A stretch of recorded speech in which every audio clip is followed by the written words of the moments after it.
La fiesta de fin de año en mi empresa fue la noche en la que lo perdí todo y al mismo tiempo lo gané todo. Entre luces navideñas, copas de vino y villancicos de fondo, descubrí que mi novio me engañaba y que mi jefa no era la aliada que decía ser.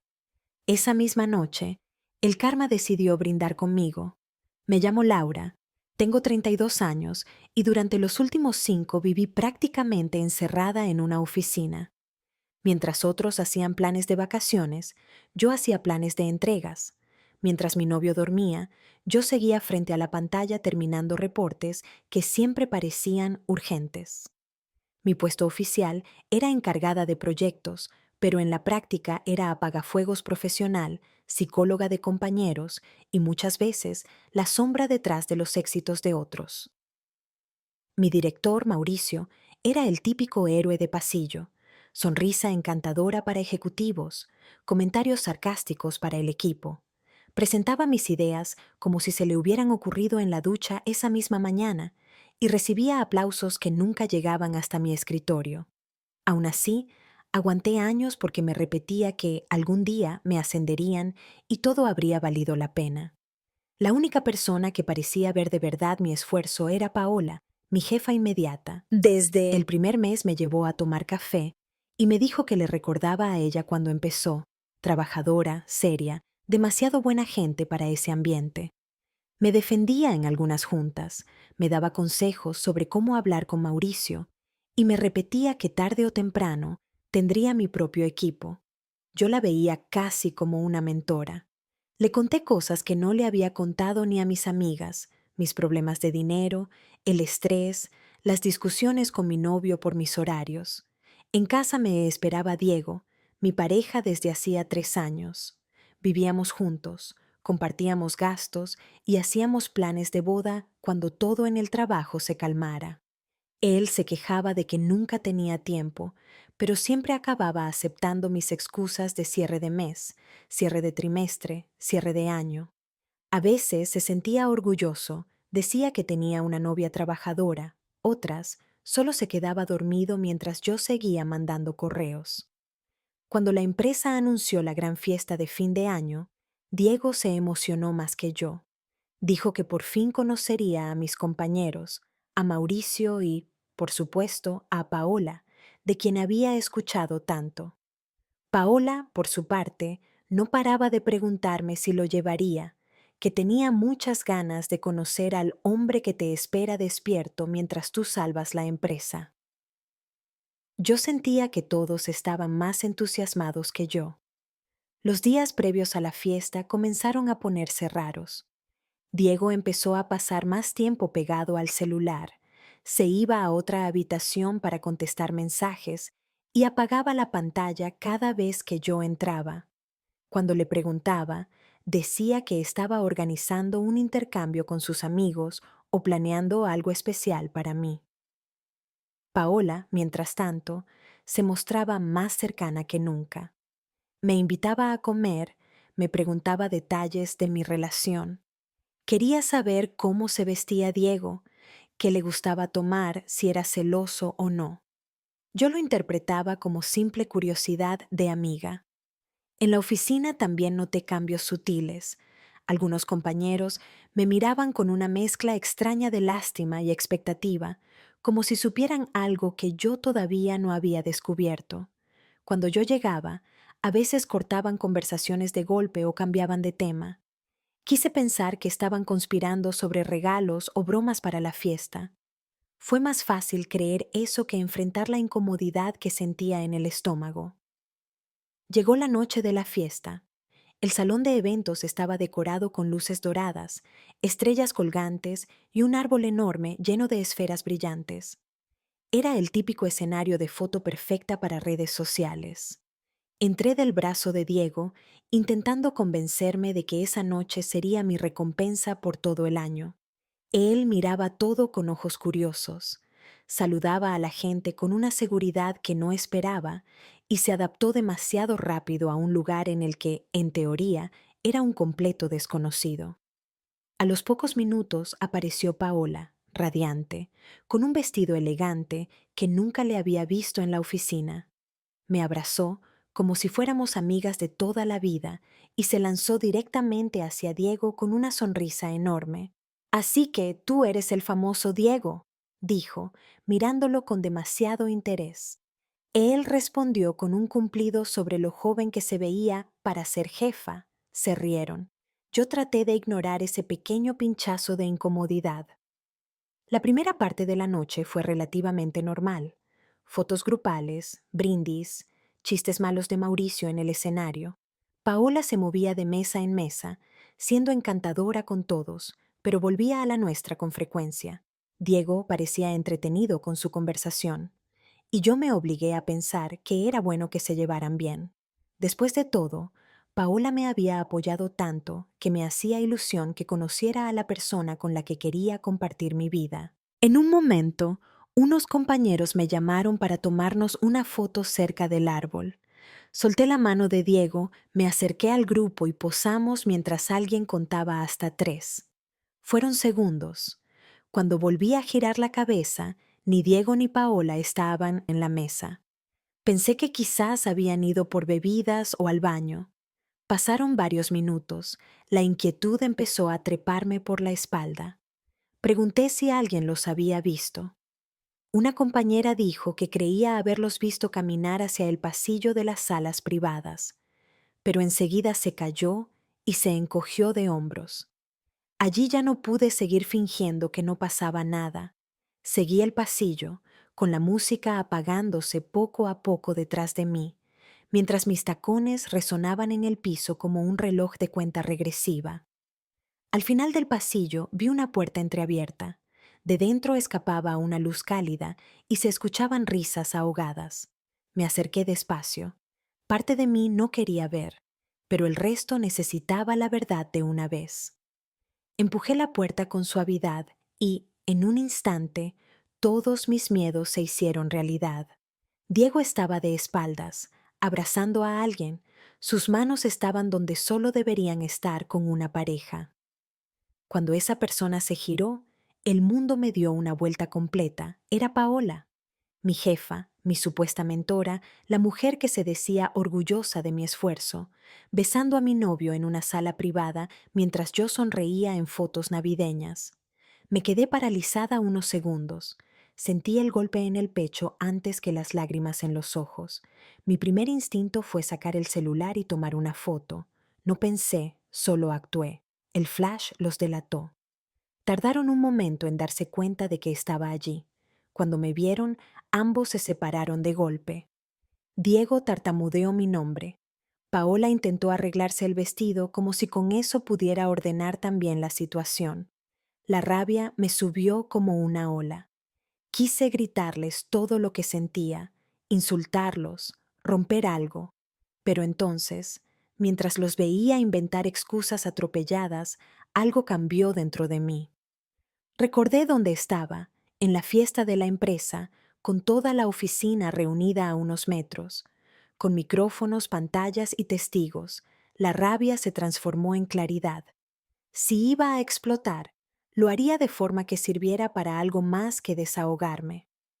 Me di la vuelta sin contestarles y regresé hacia el salón principal. Cada paso que daba me hacía sentir menos víctima y más dueña de la situación. Cuando llegué, Mauricio estaba preparándose para dar su gran discurso de cierre de año, ese momento en el que siempre se colgaba medallas ajenas. Me acerqué al escenario justo cuando pedía silencio y antes de que comenzara, levanté la mano y sonreí. ¿Puedo decir unas palabras antes?, pregunté. No sé si fue mi tono o la expresión en mi cara, pero nadie se atrevió a negarse. Me pasaron el micrófono. De pronto tenía frente a mí a todo el personal de la empresa, a los directivos, a mis compañeros y a Diego y Paola entrando al salón, tratando de mezclarse con la multitud como si nada. Empecé suave. Agradecí el esfuerzo del equipo, hablé de lo duro que había sido el año y de las horas extra que todos habíamos dedicado para sacar proyectos adelante. Luego, poquito a poco, deslicé la conversación hacia los créditos. Conté cómo varias de las presentaciones que Mauricio había mostrado como sus ideas salieron de noches en vela en mi laptop.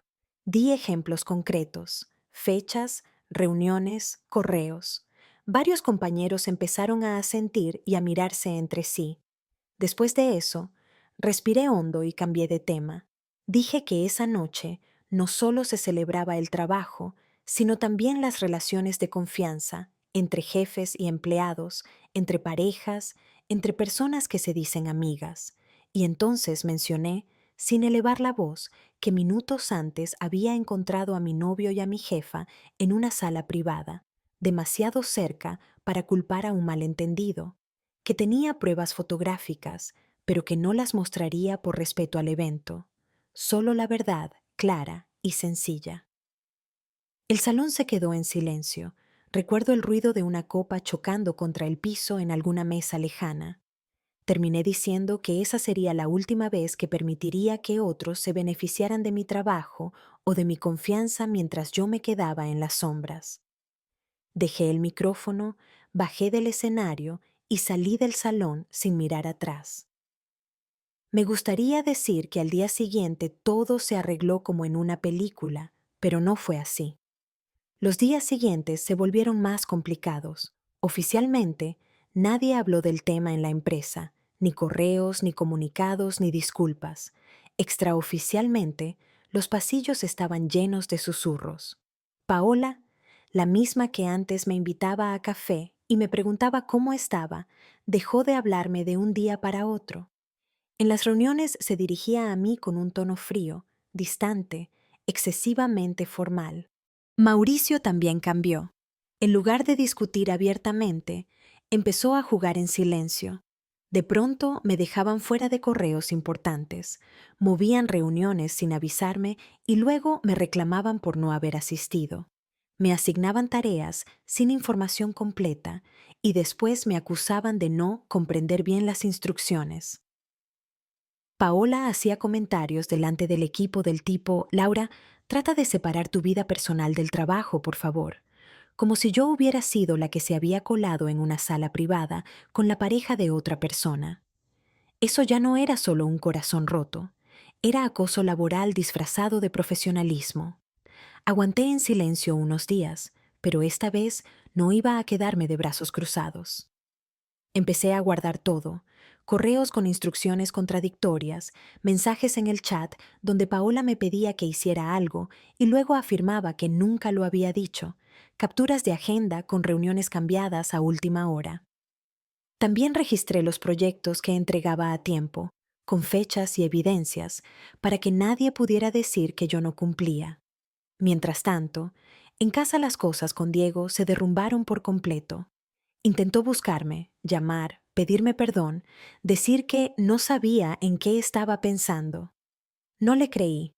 No quería explicaciones de alguien que había usado mis confidencias con Paola para acercarse a ella a mis espaldas. Lo único que hice fue empacar sus cosas y pedirle que se fuera. Ese capítulo estaba cerrado. 3 semanas después de la fiesta, me citaron a una reunión con recursos humanos para hablar de mi desempeño y de mi comportamiento reciente. El correo estaba redactado con palabras bonitas, pero el mensaje era claro. Querían dejarme como la problemática, la desestabilizadora, la que había convertido la fiesta en drama. No fui sola. Llegué con una carpeta llena de pruebas. En la sala estaban Paola, Mauricio y una representante de recursos humanos. Dejé que ellos hablaran primero. Mauricio dijo que mi rendimiento había bajado, que faltaba a reuniones. Paola insinuó que yo estaba muy afectada por temas personales y que eso se notaba en mi actitud, todo en un tono cuidadoso, sin acusar directamente, pero dejando la idea flotando en el aire. Cuando me dieron la palabra, respiré profundo y con la misma calma con la que hablé aquel día en la fiesta, empecé a mostrar mi carpeta. Enseñé correos donde pedía información que nunca me daban, invitaciones a reuniones que me cambiaban de hora sin avisar, mensajes de Paola pidiéndome que hiciera tareas extra y luego diciendo que mi carga de trabajo estaba muy ligera para alguien de mi puesto. Mostré calendarios, entregables, reportes. No necesitaba levantar la voz. Los documentos hablaban por mí. La representante de Recursos Humanos tomó notas en silencio. Al final dijo que revisarían todo con detalle y que me contactarían pronto. No fue la victoria inmediata que esperaba, pero tampoco el despido que Paola y Mauricio buscaban. Fue durante esas semanas de incertidumbre que recibí un correo inesperado, una oferta de entrevista de otra empresa. Resulta que uno de los directivos presentes en la fiesta, que había visto mi intervención con el micrófono y conocía mi trabajo de proyectos anteriores, me recomendó para un puesto mejor en su nueva compañía. La entrevista fue diferente a todas las que había tenido. No tuve que minimizar lo que había pasado, ni fingir que estaba exagerando. Me preguntaron por mis proyectos, por cómo manejaba la presión, por la forma en que había decidido enfrentar una situación injusta sin caer en ataques personales. Presenté mis ideas con mi nombre al frente, sin que nadie se parara a mitad de frase para robarse el crédito. Acepté la oferta casi sin pensarlo. Cuando finalmente renuncié, Recursos Humanos apenas había comenzado su investigación formal. No me quedé a ver qué pasó con Mauricio y Paola, pero supe por viejos compañeros que la investigación siguió adelante después de mi salida. Otros empleados se animaron a hablar. Hubo sanciones, cambios de puesto, expedientes manchados. La imagen perfecta de jefa mentora y jefe encantador se resquebrajó. Yo me fui con la frente en alto, con mi caja de cosas en las manos y una mezcla de miedo y alivio en el pecho. No tuve el diciembre perfecto que imaginaba, con fotos románticas y brindis en pareja. Lo que tuve fue mucho más incómodo, pero también más honesto, la oportunidad de empezar de nuevo sin deberle explicaciones a nadie que no las mereciera. Hoy trabajo en un lugar donde mi nombre aparece en las presentaciones que yo hago. Sigo cansada a veces, porque así es la vida adulta, pero ya no siento que mi esfuerzo desaparece en otras bocas. Cuando escucho fiesta de fin de año, ya no pienso solo en la traición que vi detrás de una puerta entreabierta, sino en la noche en que dejé de ser secundaria en mi propia historia. Al final, entendí que a veces la traición no viene solo de la persona que duerme a tu lado, sino también de quien se sienta frente a ti en la oficina y te dice que está de tu lado. Y que poner límites, aunque duela, es la mejor manera de darle a la vida la oportunidad de traerte algo mejor. Dime tú, si hubieras estado en mi lugar, ¿también habrías tomado el micrófono?